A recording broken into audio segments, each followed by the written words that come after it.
말씀 보겠습니다. 말씀은 신약성경 요한복음 6장 1절에서 15절까지의 말씀은 신약성경 요한복음 6장 1절에서 15절까지의 말씀을 제가 봉독하도록 하겠습니다. 그 후에 예수께서 디베랴의 갈릴리 바다 건너편으로 가시매 큰 무리가 따르니 이는 병자들에게 행하시는 표적을 보았음이로라. 예수께서 산에 오르사 제자들과 함께 거기 앉으시니 마치 유대인의 명절인 유월절이 가까운지라.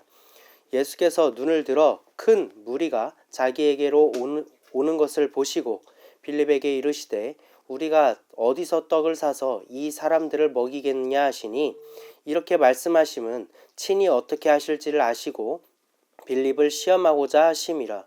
빌립이 대답하되 각 사람으로 조금씩 받게 할지라도 200데나리온의 떡이 부족하리이다.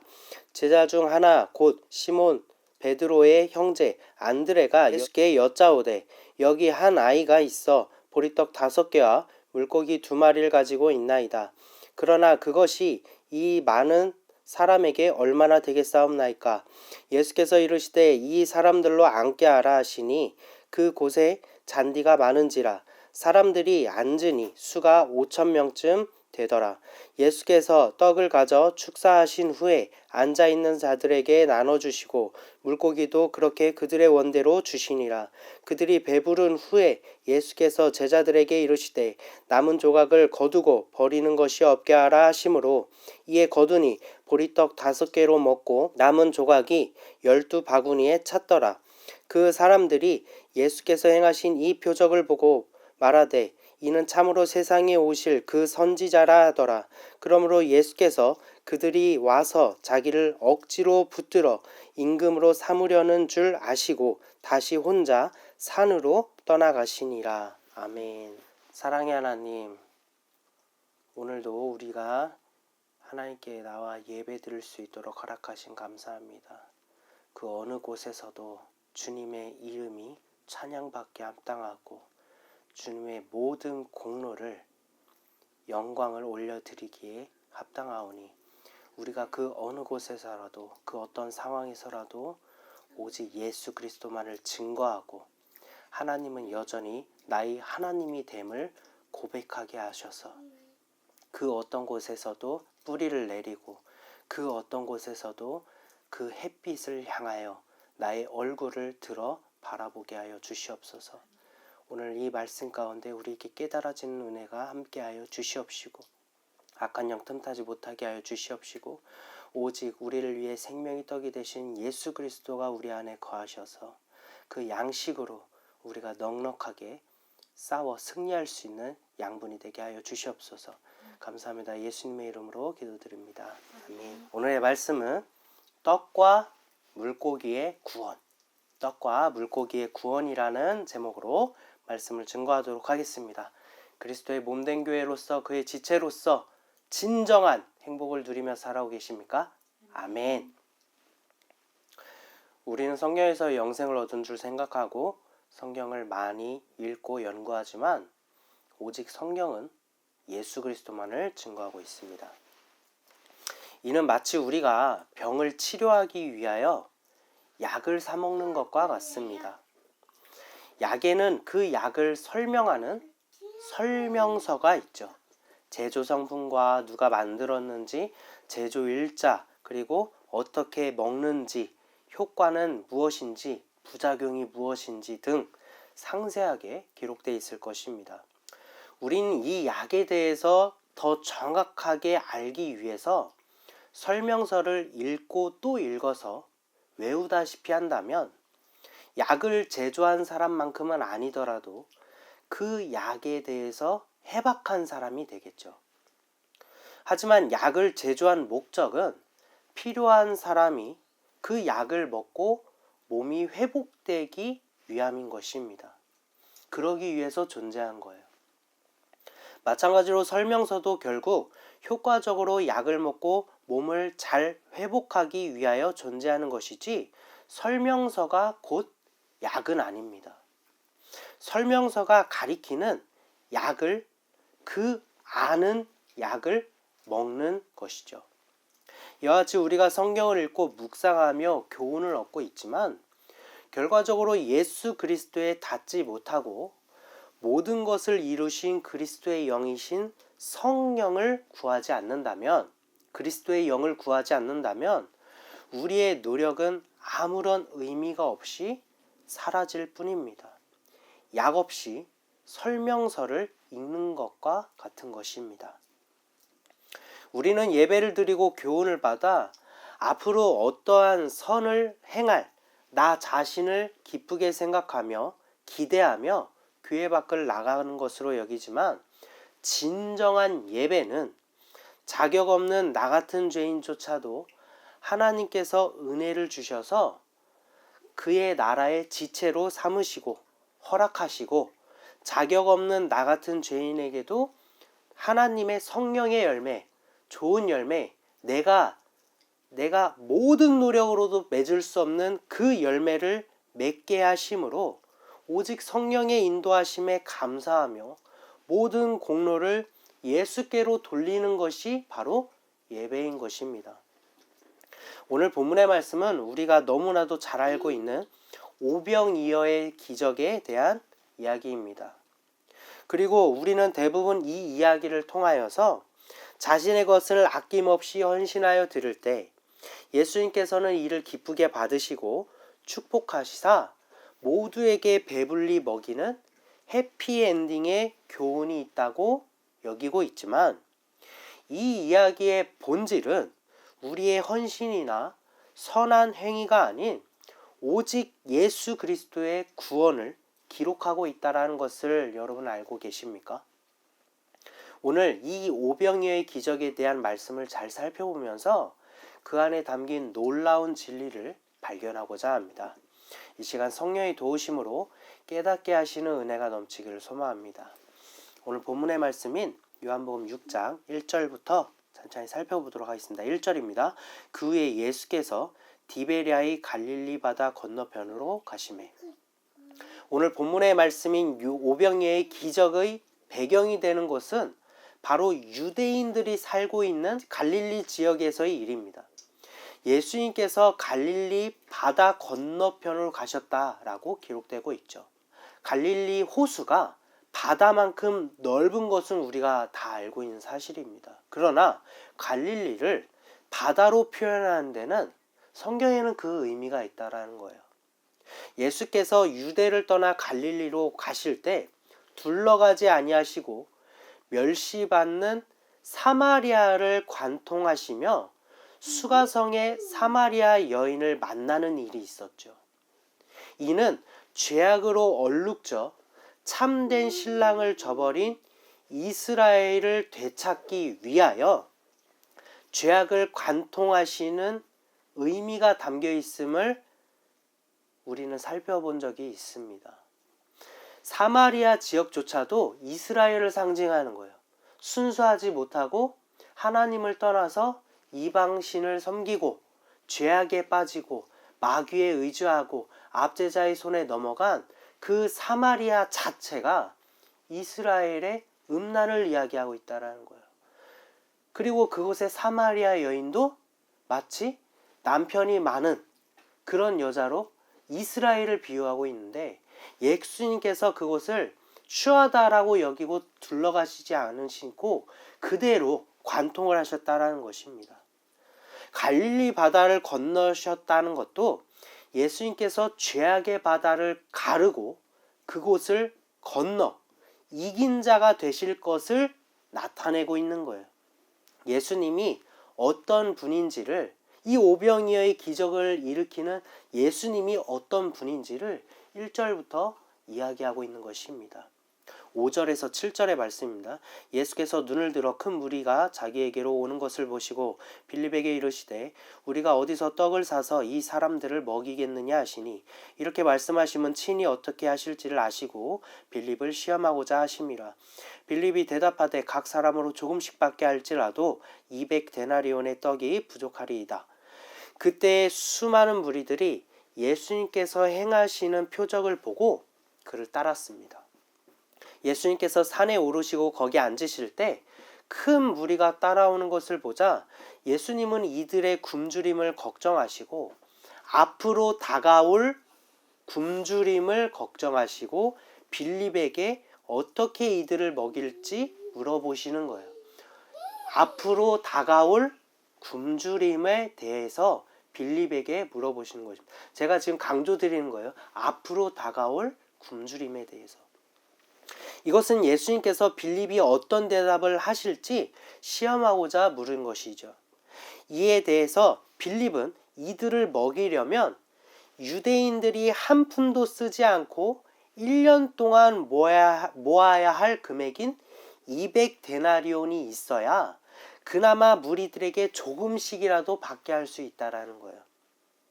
빌립이 계산적이고 현실적이라 그렇게 답하였다라면서 우리는 마치 빌립이 틀린 대답을 한 것으로 어떠한 반면교사로 여기고 있지만 성경은 단순히 빌립이 잘못된 답이었다 말해주는 것이 아닙니다. 빌립은 양식을 먹기 위하여 우리의 수고로움의 대가가 필요하다라고 답하고 있는 거예요. 다시 말해서 주와 함께하며 누리는 그 영의 양식은 사람의 노력으로 얻을 수 있는 것이 아닙니까? 라고 묻고 있는 것입니다. 그러나 우리는 잘 알고 있죠. 영의 양식은 사람의 노력으로 얻어지는 것입니까? 아니죠. 오직 예수 그리스도의 은혜로 주어지는 것입니다. 그때 다른 제자 안드레가 조금은 다른 제안을 합니다. 8절에서 10절의 말씀입니다. 제자 중 하나 곧 시몬 베드로의 형제 안드레가 예수께 여짜오되 여기 한 아이가 있어 보리떡 5개와 물고기 2마리를 가지고 있나이다. 그러나 이것이 이 많은 사람에게 얼마나 되겠사옵나이까. 예수께서 이르시되 이 사람들로 앉게 하라 하시니 그곳에 잔디가 많은지라 사람들이 앉으니 수가 5,000명쯤 되더라. 안드레는 한 아이를 데려오면서 그 아이에게 보리떡 5개와 물고기 2마리가 있다라고 예수님께 말씀드리죠. 그리고 아이가 가진 것으로 5,000명을 먹일 수 있는지 오히려 예수님께 되묻는 장면이에요. 수많은 이들이 이 부분을 한 아이의 순수한 헌신이라고 증거하고 있습니다. 결국 아이가 가진 것으로 축사하셨으니 아이가 드렸다라고 우리가 자연스럽게 생각을 하는 거예요. 그 순수함과 헌신으로 드린 것이라고 살을 붙입니다. 아이의 형편, 아이의 처지, 아이의 마음에 대해서 이러한 정황을 갖고 스토리텔링을 하는 거예요. 하지만 성경은 온통 비유로 감추어져 하나님의 나라의 그 진리를 이 안에 숨기고 계십니다. 그렇다면 아이가 의미하는 바와 보리떡 5개와 물고기 2마리라는 비유는 무엇을 의미할까요? 이를 살펴보기에 앞서 우리는 먼저 알아야 할 것이 있습니다. 첫 번째로는 왜 예수님은 자신을 떡으로 비유했냐라는 것입니다. 말씀을 좀 많이 찾아보도록 하겠습니다. 먼저 민수기 18장 12절에서 13절입니다. 제가 다 봉독하도록 하겠습니다. 민수기 18장 12절에서 13절입니다. 그들이 여호와께 드리는 첫 소산 곧 제일 좋은 기름과 제일 좋은 포도주와 곡식을 내게 주었은즉 전부 다 예수 그리스도를 상징하는 것입니다. 그들이 여호와께 드리는 그 땅에 처음 익은 모든 열매는 내 것이니 내 집에서 정결한 자마다 먹을 것이니라. 예레미야 2장 3절의 말씀입니다. 이스라엘은 여호와를 위한 성물 곧 그의 소산 중 첫 열매이니 이스라엘이 첫 열매라는 거예요. 그를 삼키는 자면 모두 벌을 받아 재앙이 그들에게 닥치리라 여호와의 말씀이니라. 로마서 11장 16절입니다. 제사하는 처음 익은 곡식 가루가 거룩한즉 곡식 가루가 거룩하다는 거예요. 떡덩이도 그러하고 뿌리가 거룩한즉 가지도 그러하니라. 고운 가루가 거룩하기 때문에 떡덩이도 거룩하다라는 거예요. 고린도전서 15장 20절입니다. 그러나 이제 그리스도께서 죽은 자 가운데서 다시 살아나사 잠자는 자들의 첫 열매가 되셨도다. 계시록 14장 15절에서 16절입니다. 또 다른 천사가 성전으로부터 나와 구름 위에 앉은 이를 향하여 큰 음성으로 외쳐 이르되 당신의 낫을 휘둘러 거두소서. 땅의 곡식이 다 익어 거둘 때가 이르렀음이니이다 하니 구름 위에 앉으신 이가 낫을 땅에 휘두르매 땅의 곡식이 거두어지니라. 아멘. 구약에서의 첫 소산과 열매와 곡식은 거룩한 것으로서 하나님께 드리라 라고 기록되고 있습니다. 그리고 이 첫 소산의 열매와 곡식은 예수 그리스도와 그리고 함께 무덤에서 일어나 예수를 믿고 함께 부활한 이스라엘을 의미하는 거예요. 예수님께서는 우리의 모든 죄를 십자가에서 짊어지심으로 우리에게 구원의 길을 여셨죠. 그가 구원의 길을 열 수 있는 자격을 얻은 것은 예수님께서는 죄를 따르지 아니하시고 아버지의 말씀에 순종하셔서 아버지께로부터 구원을 받은 유일한 의인이기 때문입니다. 예수님께서는 분명히 하나님이시지만 철저하게 우리와 같은 육신으로 오셔서 아버지께 순종하여 구원에 이른다는 참 진리를 실천하신 유일한 분이십니다. 추수 때에 낫을 들어 베이는 고통이 있었지만 무덤에 잠든 자들은 마귀의 손에 붙임바 되었고 예수님께서는 우리의 죄 때문에 십자가의 형벌을 감당하는 그 추수 때에 낫을 드는 고통이 있었지만 하나님께서는 예수가 오기 이전에 잠들었던 성도, 즉 그의 백성된 자들을 추수하시고 쭉정이는 지옥의 불못에 살라버리십니다. 그래서 쭉정이를 제거하지 않고 그 알곡이 자라나기까지 기다려라. 쭉정이를 제거할 때 그 알곡까지 상할까 하노라 라고 말씀하신 것이 예수님께서 이 땅에 오실 때까지 그대로 두었다라는 거예요. 왜요? 예수님께서 십자가를 짊어지심이 구원이고 한편으로는 심판이기 때문입니다. 그래서 십자가의 도가 믿는 자들에게는 그 십자가가 구원이지만 믿지 않는 자들에게는 미련한 것, 즉 심판이라는 것을 나타내고 있는 것입니다. 요한계시록은 장래의 일을 기록한 것이 아니라 예수님께서 이 땅에 오시고 십자가에서 다 이루실 때의 영적인 일을 기록한 책이라고 말씀드렸어요. 순종으로 구원에 이르신 예수님과 그를 믿는 성도들은 무덤에서 일어나 하나님께 추수가 되는 첫 열매가 되었습니다. 하나님께서 거룩하게 하셨다라는 거예요. 따라서 오직 이 구원을 증거하기 위하여 구약에서의 모든 율법과 제사와 명령에서 첫 소산과 첫 익은 곡식은 거룩하고 하나님께 드리라 라면서 예수 그리스도를 예표하고 있다는 것입니다. 예수님께서 이미 순종하여 하나님께로부터 추수된 자, 즉 고운 가루가 되실 것을 작정하심으로 이 땅에 오신 거예요.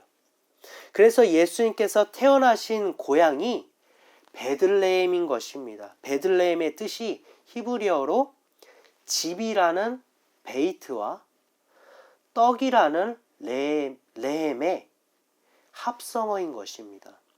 다시 말해 추수되어 고운 가루이신 예수님께서 그러한 구원을 우리에게도 자격 없는 죄인인 우리에게도 주시기 위해서 고운 가루가 우리의 양식인 떡이 되셔서 오셨다라는 것을 의미하고 있는 거예요. 예수님께서 구유에 나신 것도 우리들과 같은 짐승들의 밥, 즉 우리의 양식으로 오셨다라는 것을 의미하는 것입니다. 너희들에게도 이 구원을 먹이겠다라는 의미가 담겨 있는 것입니다. 두 번째로는 왜 떡이 5개로 비유됐냐라는 것입니다. 이스라엘의 모든 역사는 열강들의 압제 속에 있다라고 말씀드렸어요. 그 열강은 애굽과 아수르와 바벨론과 바사와 그리스와 예수님께서 이 땅에 오실 때의 배경이 되는 로마입니다. 이에 대하여 다니엘서에서는 금 머리는 바벨론부터 시작하여서 은 가슴과 두 팔은 바사를 상징하고 놋 배와 넓적다리는 그리스를 상징하고 철로 된 종아리는 로마를 상징하고 쇠와 진흙이 섞인 발은 예수님께서 무저갱을 여심으로 세상의 왕으로 군림하게 된 마귀를 상징한다고 말씀드렸습니다. 그러나 돌이 예수 그리스도로 예표된 돌이 와서 그 발을 쳐서 어떻게 합니까? 이 금신상을 무너뜨리잖아요. 이것은 결국 한 몸통의 우상 신상인 마귀를 의미하는 거예요. 그런데 예수님이 그 돌로 예표된 예수님이 와서 발을 쳐서 그 신상을 전부 다 무너뜨려, 즉 마귀를 심판하신 것을 나타내고 있는 것입니다. 마찬가지로 요한계시록에서도 일곱 머리, 일곱 왕도, 애굽부터 그리스까지의 이전에 있던 다섯 머리를 상징하는 것이고, 하나가 그대로 있다는 것은 예수님의 시대인 로마이고, 곧 나타날 머리, 즉 예수님께서 무저갱을 여심으로 세상의 왕으로 군림하게 된 마귀를 상징하는 것입니다. 그리고 이 또한 일곱 머리를 가진 하나의 몸통인 용으로서 결국 마귀를 상징한다고 말씀드렸어요. 결국 이스라엘의 모든 역사는 역사적으로는 열강들의 압제를 받고 있는 것이지만 영적으로는 즉 마귀의 포로됨을 상징하고 유일한 구원자이신 예수님께서 이 땅에 오셔서 다 이룰 때까지 이스라엘은 끊임없이 구원자이신 메시아를 기다려야만 했던 것입니다. 따라서 첫 이적이 되시는 가나 혼인잔치에서 돌 항아리가 6이 있다는 것 또한 예수님이 이 땅에 오시는 배경이 되는 로마에까지 6 압제자의 지배와 죄악의 근원인 땅으로 빚어진 돌 항아리로 비유된 이스라엘에게, 돌 항아리인 이스라엘에게 예수 그리스도라는 물이 가득 채워지고 보혈의 피로 깨끗하게 하실 것을 나타내기 위해서 그 물이, 그 예수가 보혈의 피를 흘리는 포도주로 변하게 됐다라는 것을 의미하는 거예요. 결국 모든 시대의 죄악을 속량하시겠다는 의미가 담겨 있는 것입니다. 예수라는 물이 그 돌 항아리에 아귀까지 채워졌기 때문에. 수가성 우물가의 여인에서도 5 남편이 있었다는 것도 요한계시록에 5 왕이 지나갔다고 기록된 것처럼 5의 열강의 압제 속에서 거짓 남편인 마귀의 포로였음을 뜻하는 것이며, 지금 있는 남편도 내 남편이 아니라는 것도 예수님께서 이 땅에 오실 때의 배경이 된 로마의 압제 또한 이스라엘은 죄악의 마귀의 포로 상태라는 것을 뜻하는 것입니다. 정리하자면 하나님께 순종하심으로 첫 열매가 되시며 첫 수확이 되시기로 작정하신 고운 가루이신 예수님께서 그 구원을 우리에게 주시기 위한 양식으로 떡으로 오신 것이고, 마찬가지로 예수님이 이 땅에 오시기 이전에 5 열강의 죄악의 시대 속에서 마귀의 포로된 이스라엘을 속량하시기 위하여, 그 구원을 주시기 위하여 그러한 의미로 떡 5개를 주셨다라는 것입니다. 나머지 로마의 시대와 공중의 권세를 잡은 마귀의 시대는 예수님께서 친히 생명의 떡이 되셔서 이 땅에 오셨잖아요. 그렇기 때문에 결국 모든 시대, 즉 영원에 이르는 모든 시대에 예수 그리스도라는 양식을 먹이시고 구원을 주시겠다라는 의미가 이 떡 5개에 담겨 있는 것입니다. 지금 제가 너무나도 장황하게 설명한 것 같지만 장황하게 설명한 게 아니라 요약해서 말씀드리는 거예요. 하지만 성경은 비유에 감춰져 있기 때문에 떡 5개라는 정말 단순한 표현이지만 그 안에 구원의 진리가 담겨 있다는 것입니다. 그러면 세 번째로 그 물고기 2마리가 의미하는 바는 무엇일까요? 이는 죄악의 바다에서 꺼내어진 생물을 의미하는 것입니다. 마태복음 13장 47절에서 48절입니다. 또 천국은 마치 바다에 치고 각종 물고기를 모는 그물과 같으니 그물이 가득함에 물가로 끌어내고 앉아서 좋은 것을 그릇에 담고 못된 것은 내버리느니라. 예수님께서는 천국을 비유하실 때 물고기를 바다에서 꺼내 좋은 것을 그릇에 담고 못된 것은 내어버린다라고 말씀하셨습니다.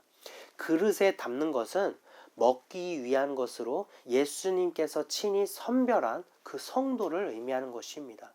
마태복음 14장 30절에서 31절입니다.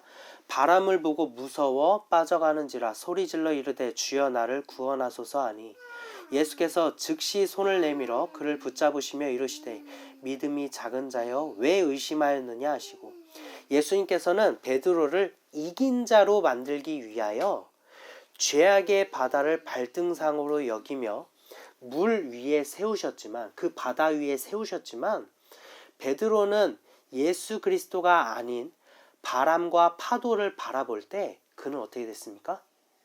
다시 물속으로 빠져갔습니다. 그때 주여 나를 구원하소서 라며 큰 소리로 외칠 때 예수님께서는 그를 즉시로 건져 올리시는 것, 이 또한 베드로를 물에서 건져낸 죄악의 바다에서 건져낸 물고기가 되게 하신 것을 나타내신 것입니다.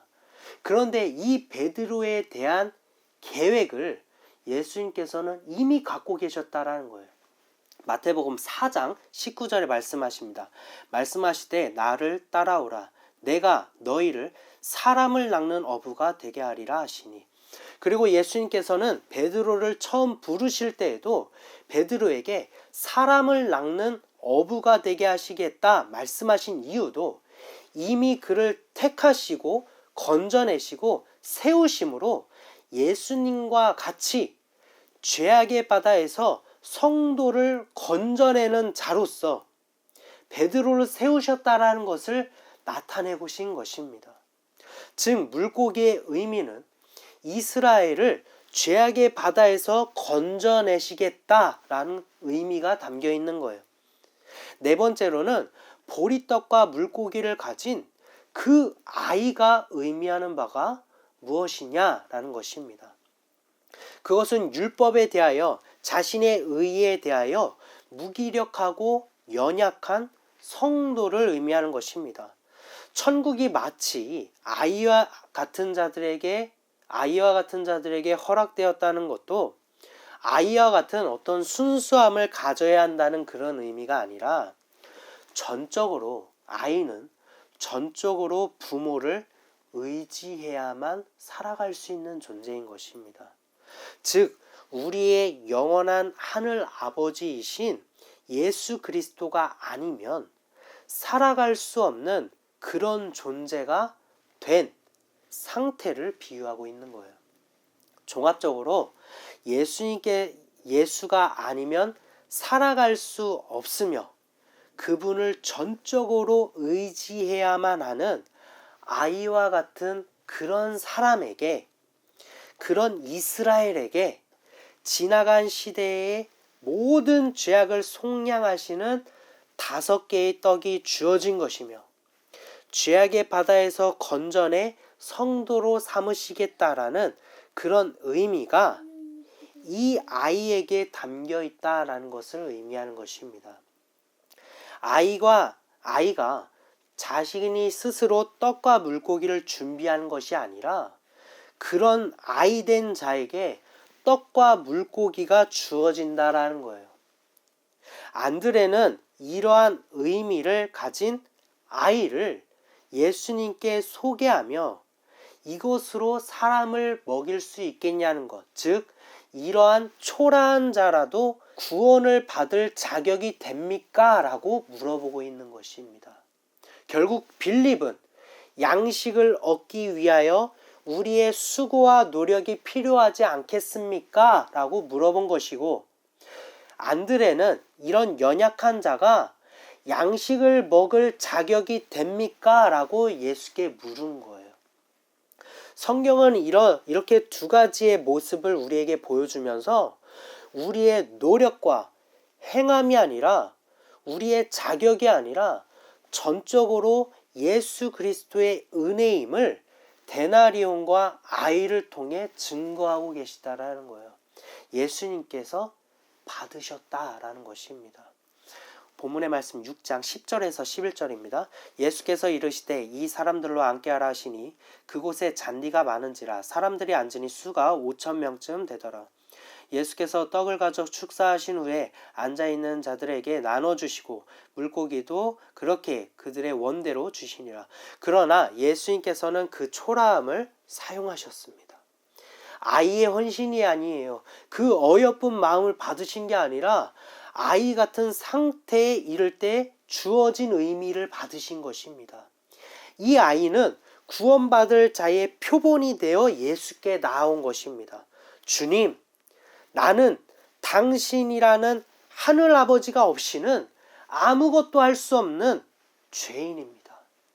주님, 나에게는 지나간 시대의 모든 죄악을 속량하시고 십자가에 달리시고 부활하심으로 나에게 구원을 주실 것이라는 약속하신 언약의 그 예수, 그 떡이 나에게 있습니다. 주님, 나에게는 죄악의 바다에서 건져내시겠다라고 약속하신 그 물고기가 나에게 있습니다. 구원받을 자의 모습과 예수의 이루심이 이 한 곳에 집약되어 있는 것입니다. 예수님께서는 이를 축사하시고 모든 이들에게 이 의미를 먹이신 것이며 그들을 구원하시겠다는 표적을 나타내신 거예요. 너희들도 이런 아이가 되어 그 언약을 손에 집어라. 내가 너희들을 구원하겠다. 따라서 우리는 이런 맥락 가운데 마태복음 15장과 마가복음 8장에 기록된 칠병이어도 살펴볼 필요가 있습니다. 먼저 예수님께서는 오병이어의 이적을 표적으로 나타내시고 요한복음 6장 후반부를 통해서 자신이 생명의 떡이심을 나타내셨죠. 요한복음 6장 53절 그리고 58절입니다. 예수께서 이르시되 내가 진실로 진실로 너희에게 이르노니 인자의 살을 먹지 아니하고 인자의 피를 마시지 아니하면 너희 속에 생명이 없느니라. 58절입니다. 이것은 하늘에서 내려온 떡이니 조상들이 먹고도 죽은 그것과 같지 아니하며 이 떡을 먹는 자는 영원히 살리라. 이 말씀을 통해 예수 그리스도라는 예수님께서 자신이신 생명의 떡을 먹이신 이유를 우린 알 수 있는 거예요. 우리에게 생명이 없기 때문이고, 그리고 또 뭡니까? 생명의 떡을 먹이심으로 우리를 영원토록 살게 하시기 위하여 주신다는 것입니다. 예수님께서는 왜 이러한 표적을 나타내셨냐라는 거예요. 계시록 18장 8절입니다. 그러므로 하루 동안에 그 재앙들이 이르리니 곧 사망과 애통함과 흉년이라. 그가 또한 불에 살라지리니 그를 심판하는 주 하나님은 강한 자이심이라. 예수님께서 영이 죽으시는 그날에 모든 영은 죽어야만 했습니다. 십자가에 달리시고 무덤에 계신 동안 인을 치셨다라고 했죠. 그리고 영이 죽으셨다가 성령으로 소생되어지는데 그 죽으실 때 모든 자들도 다 죽어야만 했어요. 저는 이를 따가운 햇빛으로 비유한 적이 있습니다. 너무나도 뜨겁고 죽을 만큼 힘든 따가운 햇빛이지만 그 햇빛으로 인하여 각종 세균과 곰팡이도 전부 다 죽어버리죠. 요나의 박넝쿨도 이와 같은 비유, 이와 같은 의미가 담겨져 있는 거예요. 그 날에 재앙이 임할 때 요나가 너무나도 괴로워해서 하나님께 원망을 했잖아요. 하지만 예수께서 들이우는 박넝쿨, 그 박넝쿨로 인하여 시원하였다. 그 장막이 필요하다라는 것을 요나도 알고 있잖아요. 하나님께서 물으시는 것입니다. 너도 그 햇빛이 그렇게 싫은데 저 니느의 백성들도 그러한 장막이 필요하지 않겠니? 라고 말씀하시며 그들에게도 장막이신 예수 그리스도가 필요하다는 것을 나타내고 있다는 것입니다. 예수님께서 인치심을 마치시고 그 영이 죽으실 때에 모든 영들은 다 사망에 이르렀어요. 이를 요한계시록에서는 머리가 사자이며 꼬리가 뱀인 말로 비유되어 있는 것입니다. 그래서 사자, 유다의 사자이신 예수 그리스도의 구원하심으로 그 구원을 이루시기 위해서 모든 자들이 죽어야만 했고, 뱀의 꼬리, 마귀에 의해서 믿지 않지만 마귀에 의해서 죽임을 당하는 거죠. 이러한 모든 죽음이 한 말에 의해서 이루어진 것, 즉 하나님의 계획이라는 것입니다. 마귀가 영혼들을 죽이는 일조차도 하나님의 계획 가운데 있었던 것이고, 예수 그리스도의 구원하심으로 인하여 죽어야만 했던 것들도 하나님의 계획 가운데 있었다라는 것을 나타내고 있는 거예요. 유브라데에 결박된 네 천사를 놓아주어 모든 영을 죽이셨고, 낫을 휘둘러 곡식을 다 베어버리고 포도를 진노의 포도주틀에 밟는 것으로도 비유되고 있습니다. 그리고 욥기서에서 바람이 불어서 집에 네 모퉁이를 쳐서 자식들이 모두 죽게 된 것도 이러한 재앙의 날을 의미하는 거예요. 예수님께서는 이처럼 반드시 모두에게 임할 사망에서도 그들을 살리시기 위하여 떡을 먹이신 것입니다. 우리가 조금 전 본문에서 읽었잖아요. 그 생명의 떡을 먹으면 영원히 살리라 라고 말씀하셨잖아요. 죽었으나 그 생명으로 살아나게 하시기 위하여 먹이신 것입니다. 오병이어의 표적은 영으로는 그날의 단 하루의 재앙에서 살리시기 위한 표적입니다. 그래서 제가 앞전에 말씀드렸잖아요. 오병이어의 기적은 굶주릴 것을 불쌍히 여기셔서 미리 먹이신 것입니다. 그들의 영이 죽음으로 그날의 재앙이 임할 거기 때문에. 그러나 칠병이어는 생명의 떡을 먹이시며 구원을 주신다는 점에서는 일치하지만 무엇을 의미하는지에 대해서는 조금은 차이가 있습니다. 마태복음 15장 32절입니다. 예수께서 제자들을 불러 이르시되 내가 무리를 불쌍히 여기노라. 그들이 나와 함께 있은지 이미 사흘임에 먹을 것이 없도다. 길에서 기진할까 하여 굶겨 보내지 못하겠노라. 무리가 예수님과 이미 사흘 동안 함께 하였으나 먹을 것이 없어 예수님은 이들을 불쌍하게 여기셨습니다. 오병이어는 앞으로 굶주릴 것을 불쌍히 여기신 반면 칠병이어는 이미 사흘 동안 굶주려졌기 때문에 먹이신다라는 거예요. 아모스서 8장 11절입니다. 주 여호와의 말씀이니라. 보라, 날이 이르리라. 내가 기근을 땅에 보내리니 양식이 없어 주림이 아니며 물이 없어 가람이 아니요 여호와의 말씀을 듣지 못한 기갈이라. 아멘. 이 사흘은 예수님께서 십자가에 달리시고 무덤에 계실 때를 의미하는 것입니다. 하나님은 곧 말씀이시잖아요. 하나님은 곧 말씀이시고 말씀은 곧 하나님이시잖아요. 예수 그리스도가 하나님이시잖아요. 즉 예수 그리스도가 무덤에 계시는 동안은 말씀이 끊어진 기근인 것입니다. 그날은 우리의 유일한 구원자이신 예수님께서 죽으시는 날이기 때문에 우리는 마귀의 손에 붙임 바 된 날이며 예수님께서 우리를 위하여 그날을 감하셨다라고 기록되고 있습니다. 한때, 두때, 반때가 이러한 의미를 담고 있는 거예요. 반때는 예수님께서 십자가에 달리시는 동안, 한때 두때 즉 사흘은 예수님께서 무덤에 계시는 동안을 의미하고 있다는 것입니다. 예수가 없기 때문에 말씀이 끊어지는, 즉 생명의 떡이 끊어지는 기근으로 인하여 이들은 굶어야만 했습니다. 그러나 예수님은 이들을 불쌍히 여기셔서 이들을 먹이시겠다라고 말씀하신 거예요. 바로 부활하셔서 생명의 떡으로 다시 먹이시겠다라는 거예요. 그것을 이 칠병이어를 통해서 선언하시는 것입니다.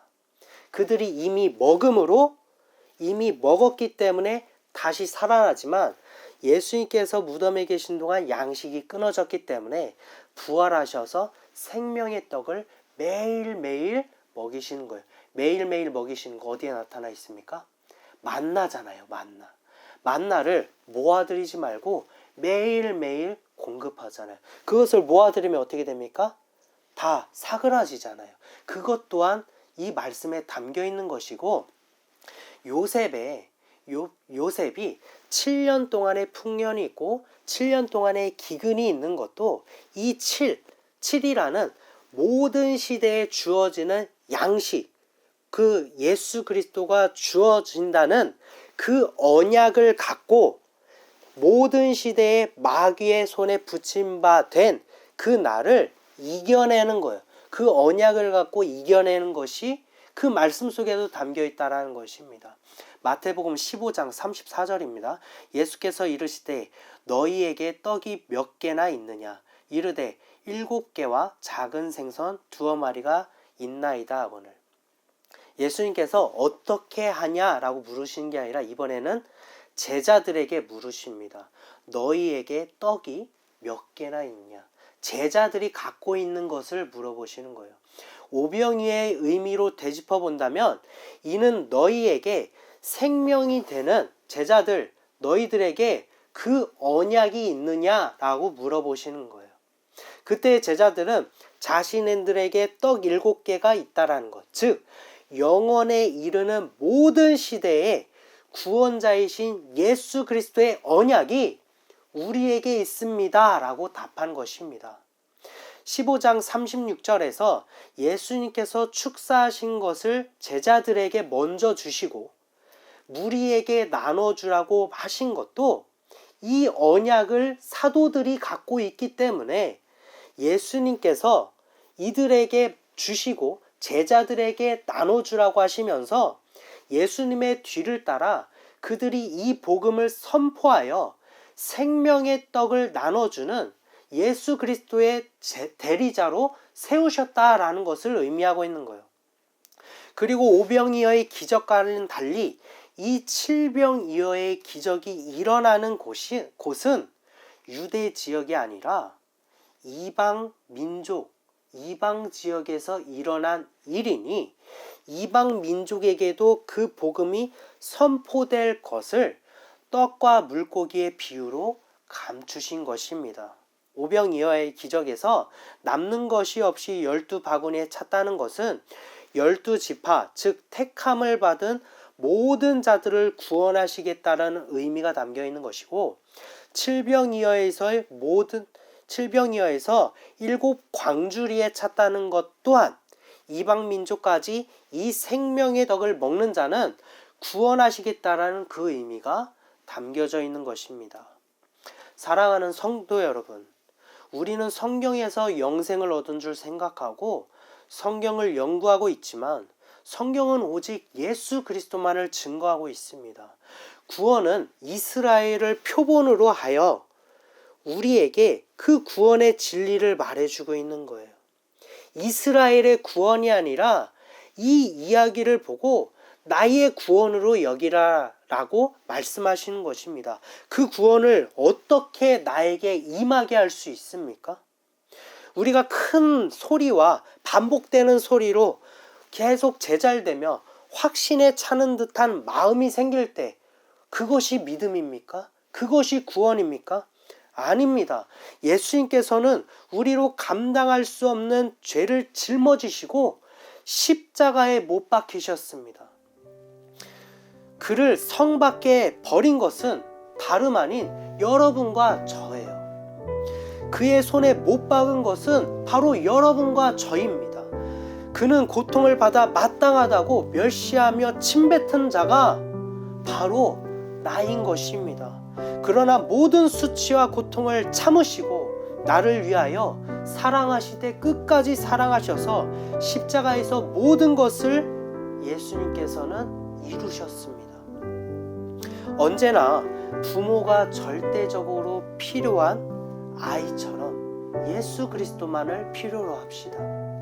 언제나 나의 생명의 양식이신 예수 그리스도와 죄악에서 건지실 언약의 예수 그리스도를 꽉 붙들어 나갑시다. 그리고 성령을 구하심으로 그 모든 것을 먹읍시다.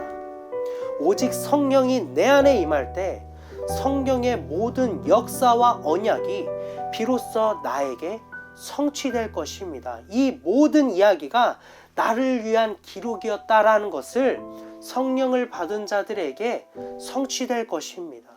그 성령은 나를 위하여 졸지도 아니하시고 지치지도 아니하시며 세상 끝날까지 영원히 나와 함께 하시겠다 약속하신 천지를 지으신 하나님이십니다. 그 성령으로 넉넉하게 승리하여 이긴 자가 되시는 성도 여러분 되시기를 소망합니다. 잠시 기도한 시간 갖도록 하겠습니다.